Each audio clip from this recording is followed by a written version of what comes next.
The moment I stepped into that house, a chill gripped me, whispering that this was a mistake.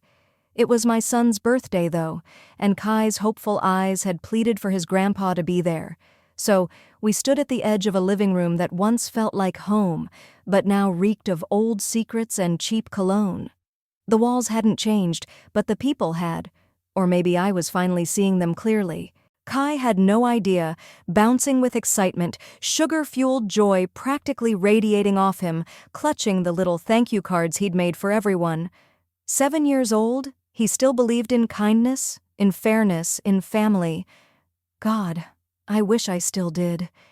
He didn't remember the years of silence, the shouting, the way my father once told me I was a stain on the family name after I left my husband.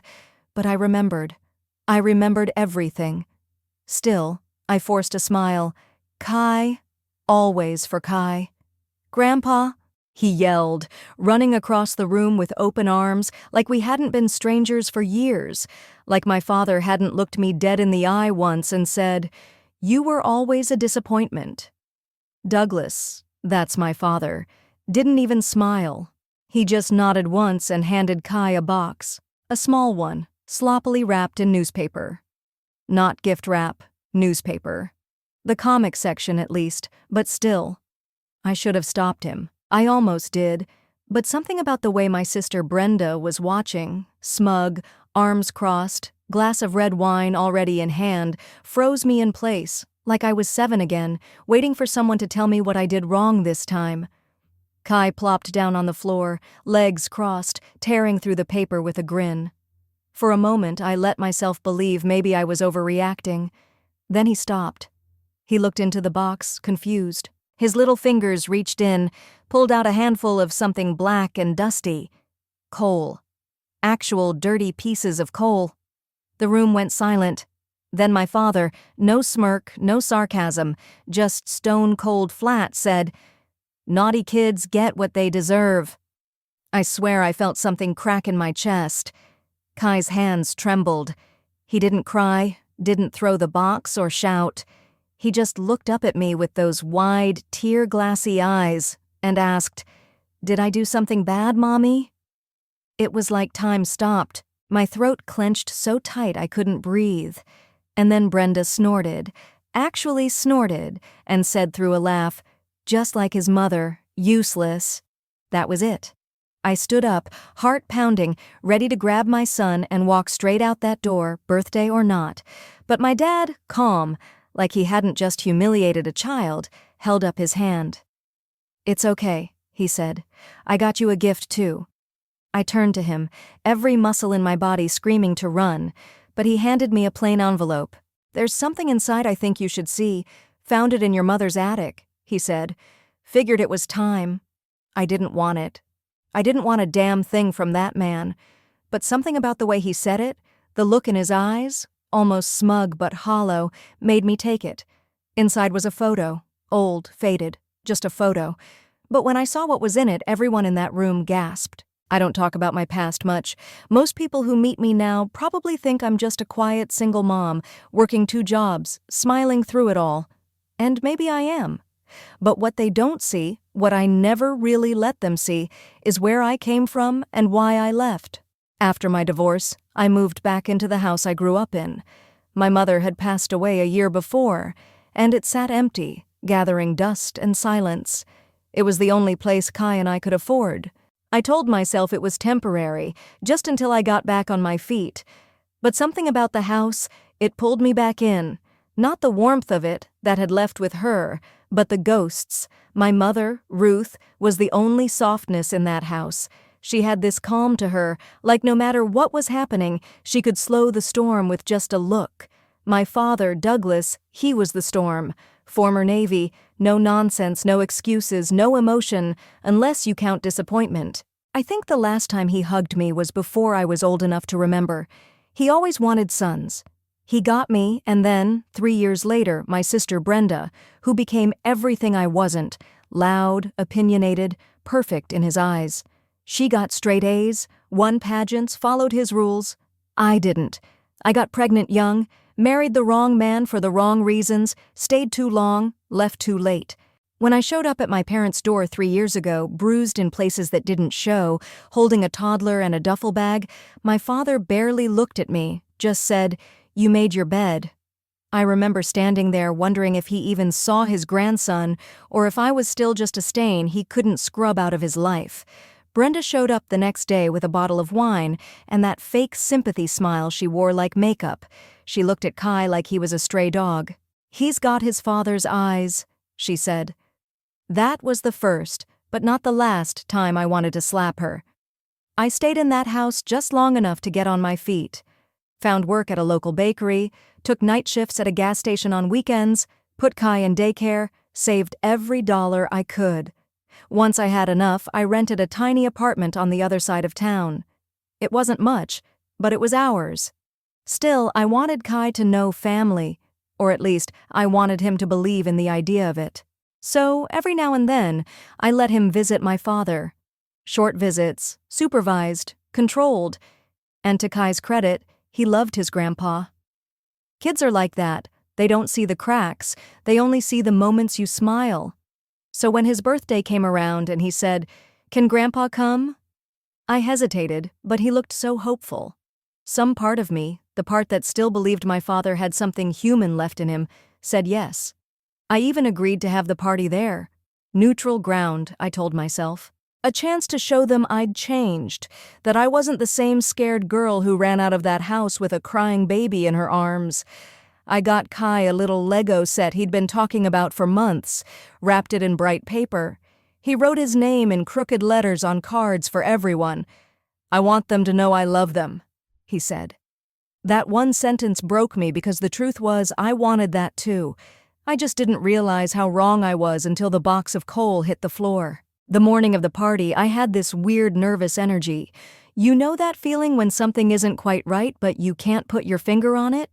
That was me, icing cupcakes at 6 a.m., making sure everything looked perfect, even though I knew deep down that no amount of frosting was going to sweeten what was waiting at my father's house. Kai woke up early, bouncing into the kitchen in his paper crown. "It's my birthday!" he shouted, like the whole world needed to know. For a second, I let myself forget everything, just watched him spin in circles, proud and innocent and totally unaware of how much ugliness we'd be walking into. He had no idea how complicated my relationship with Grandpa really was. He didn't know that my father hadn't called me once during the darkest days of my divorce, didn't know that Brenda told people I was too dramatic when I finally admitted what my ex had done. Kai just saw a grandfather who gave him candy once and let him sit in his recliner like a little king. I didn't have the heart to take that away from him. We arrived late, on purpose. I didn't want to give them too much time to pick at me before the cake was even cut. The house looked the same as always, too clean, too quiet, like it was trying to hide something. Douglas answered the door, dressed in slacks and a collared shirt, like it was a business meeting. He nodded at me but didn't smile. "You're late," he said, before turning and walking back inside. Brenda was already there, of course, wearing something designer, probably just to show she still had money. Her smirk was fully loaded before I even stepped into the room. "Ara," she said, with a tone that made my skin crawl. "Brave of you to show up." I ignored her. I wasn't going to let her win today, not on Kai's birthday. The guests were mostly a few old neighbors and some of Brenda's friends, people who barely knew Kai but came for the cake or the gossip. He didn't seem to mind. He was glowing, handing out his thank you cards, beaming at every adult who leaned down to talk to him. I sat on the edge of the couch, clutching my purse like it was a lifeline, just counting the minutes until we could leave. Then it was time for gifts. Kai sat on the floor, surrounded by shiny bags and boxes. He opened a couple of toys, a book, even a weird electronic globe from Brenda that I'm sure she didn't pick herself, and then my father cleared his throat. He walked over, handed Kai a small square box wrapped in newspaper. "This one's from me," he said. I froze. Kai looked up at him with a smile. "Thank you, Grandpa." He tore through the paper, excited, laughing, until he saw what was inside. Coal. He pulled out a chunk of it, his fingers smudged with black dust. His face twisted in confusion. "What is it?" Douglas didn't blink, didn't flinch, just said, Naughty kids get what they deserve. Everything in me, every scar I'd ever buried, snapped wide open. Kai blinked fast. But I was good. My heart shattered. I could feel the room watching, waiting for my reaction, like this was entertainment. Brenda let out a snort laugh. Just like his mother, she said. Useless. I stood up so fast my chair scraped the floor. I wanted to scream, to throw something, to grab Kai and run. I didn't want him to see me break. Not on his birthday, not again. And then, just when I was about to speak, my father said, like nothing had happened, "It's okay. I got you a gift too." The room was still, like everyone was holding their breath.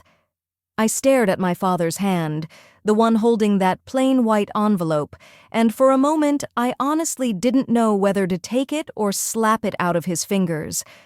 I could still hear Kai breathing next to me, short little gasps, like he was trying not to cry. I hated that he was learning this lesson, that love can be cruel, from the people who were supposed to protect him. I took the envelope, not because I wanted to, but because I needed to.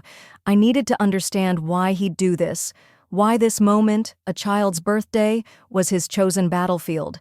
I needed to know if there was any humanity left in him, or if I was truly standing across from a man who felt nothing for me or for my son. Inside the envelope was a photo, old, faded, edges yellowed. I could feel everyone watching me as I pulled it out, but when my eyes landed on it, the world around me blurred. It was a hospital photo, one of those grainy Polaroid types. My mother, younger than I ever remember her being, lay in a hospital bed, holding a newborn baby, me. But beside her was not my father. The man in the photo had softer eyes, a wide, gentle smile. His hand was wrapped around my mother's as she held me, and the way he looked at her, it was love. It was obvious, undeniable. On the back of the photo, written in my mother's careful, looping handwriting, "Elira, born from love, always remember that." My hands started to shake. "What is this?" I whispered. Douglas folded his arms, his face unreadable. "Your mother had her secrets. Figured it was time you saw one of them." My heart slammed against my ribs. "You're saying he's not you?" I asked. He didn't answer. Brenda laughed nervously. "What, is this a joke?" Douglas looked straight at me. "You were never mine." My breath caught in my throat. Suddenly, everything made sense. The way he looked at me growing up, the coldness, the resentment, the impossible standards, the feeling I never belonged. Because I didn't. At least not to him. "You knew?" I asked. "All these years?" His jaw clenched. "Your mother told me the truth the day she died. She wanted me to forgive you. I told her there was nothing to forgive, that you were never mine to begin with." I stood there, stunned, not because of the photo, but because in that moment I realized something else. He didn't hate me because I failed. He hated me because I existed, and suddenly, everything inside me that had ever begged for his approval, everything that still craved even a shred of love from him, burned away. I turned to Kai, who was sitting quietly on the floor, hugging his knees, and I made a choice. Maybe the first real, free choice I'd ever made. I knelt beside him, wiped the dust from his hands, and said softly, "You didn't do anything wrong. You are not what they say. You are good. You are so good." His lip trembled. "Then why did he give me coal?" "Because he's wrong," I whispered, "and we're done letting wrong people tell us who we are." Then I stood, looked my father in the eyes, and said, "I may not be your daughter by blood, but I was a child in your house, and you chose cruelty over and over again. So this ends today." I picked up Kai, grabbed our coats, and walked toward the door. Just before I stepped out, I turned one last time and said, "That man in the photo, he may not be here now, but he loved me. And I will never let my son wonder if he's loved." The front door was in sight, my hand on the knob. Kai's arms were wrapped tight around my neck, his little body still tense, his face pressed into my shoulder like he was trying to disappear. I should have kept walking, but I didn't. Something in me, not out of pride, not out of pettiness, but out of clarity, made me stop and turn back. The room had fallen into an uncomfortable quiet. My father stood like a statue, arms crossed. Brenda sat stiffly on the armrest of the couch, chewing the inside of her cheek, like she was trying to process what had just happened. I held up the photo. My voice didn't shake. "You know what the real difference is between you and the man in this picture?" I asked. Douglas didn't answer. This man, whoever he was, he showed love in a single frame. He didn't have to be angry. He didn't have to prove anything. He just held her hand and smiled. And that one picture says more about who I am than anything you ever gave me. Still nothing. So I kept going. I used to lie awake wondering why I was never enough for you, why no matter how hard I tried, I couldn't break through whatever wall you built between us. But now I get it. I was never broken. You were. And instead of healing, you pass that pain on, over and over. I looked down at Kai. His eyes were wide, but he was watching, really watching, and I realized he wasn't just learning what family wasn't. He was learning what standing up for yourself looked like. "You gave my son Cole," I said, shaking my head, "on his birthday, because somehow, in your twisted logic, that was discipline. But let me tell you something. What you call discipline, I call emotional abuse. And it ends here." I placed the photo gently on the table, like it deserved better than to be in his hands. Brenda finally spoke.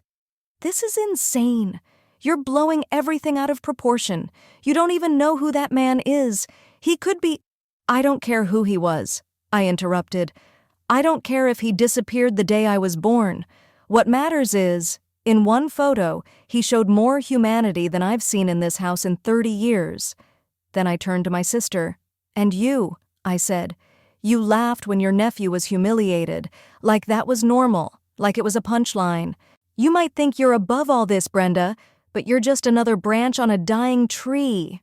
Her mouth dropped open, and for once, she didn't have a comeback. I adjusted Kai on my hip and looked back at the room one last time. "You want to talk about who's useless? Try living your whole life with a heart made of stone and a legacy of silence. I may have fallen, I may have failed, but I never stopped feeling, and that's why I'll never be like you." With that, I opened the door. The cold air hit us like a reset button. As I stepped out, I felt lighter, not just because I was walking away, but because for the first time in my life, I wasn't carrying their shame anymore. I wasn't broken. I wasn't less than.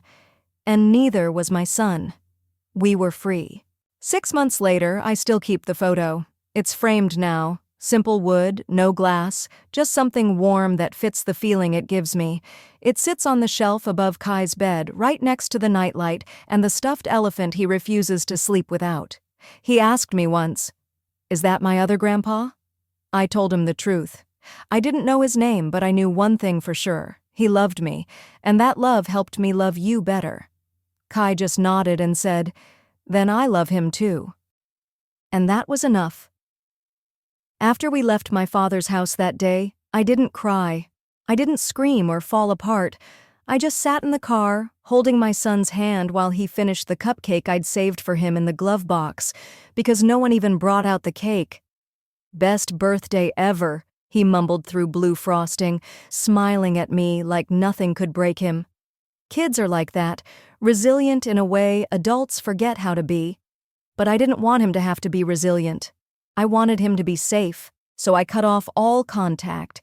No more texts, no awkward holidays, no, "but he's still your father" guilt. Just peace. And the wildest part? Once I stopped trying to force the people who hurt me to see me, I started seeing myself more clearly than I ever had. I started therapy. Real therapy. Not the quick fix kind. The messy, honest, dig through the dirt kind. I unpacked everything. The way my father's silence shaped my self-worth. The way Brenda's cruelty mirrored my own inner voice. The way I kept giving chances to people who only handed back disappointment. Somewhere in all that, I stopped blaming myself. I realized I was never the broken one. I was just raised in a place that called love weakness and shame discipline. But I had broken the cycle. I had drawn a line in the sand, and I had chosen my son, chosen us, over the illusion of family. Kai flourished. He started drawing pictures of superheroes with glasses and moms with capes. He told his teacher I was the bravest girl in the world, and for the first time since leaving my marriage, I started to believe I might actually be strong. One night as I was tucking him in, he asked, "Are you happy now?" I paused, not because I didn't know the answer, but because it meant something that he asked. "I'm getting there," I said, and it was the truth. We may not have big birthday parties or grandparents who send cards, but we have Sunday pancakes and homemade forts and bedtime stories whispered under the covers. We have laughter in a house that once only knew silence. We have each other. And as for the photo, it's not just proof of a man I never met. It's proof that I was wanted, that I came from love, and that love survived, even if it had to skip a generation to come alive again. So, if you're out there, someone like me, trying to make sense of pain that's been handed down like an heirloom, hear me when I say this. You are not your father's cruelty. You are not your sister's bitterness. You are not what they said about you when they thought you weren't listening. You are allowed to outgrow your roots, and you're allowed to build something better from the ashes. Sometimes the greatest gift doesn't come in a box. Sometimes it comes in the form of freedom. And sometimes it comes in the form of a photo that finally tells the truth. If this story hit home for you, if you've ever felt out of place in your own family or like you were carrying pain that wasn't yours to carry, I want you to know you're not alone. We don't get to choose the family we're born into, but we do get to choose the kind of legacy we leave behind. And that choice, it's more powerful than we're ever taught to believe. So, whether you're healing from your past, protecting your peace, or just trying to raise the next generation better than the last, you're already doing something incredible. If this story moved you, helped you reflect, or just made you feel seen, I'd love it if you gave it a thumbs up, shared it with someone who might need it, and dropped a comment below. Tell me your story. I read them all. And if you want more true, raw stories like this one, don't forget to subscribe to the channel and turn on notifications because we're building something honest here together. Thank you for watching, and remember, your story matters.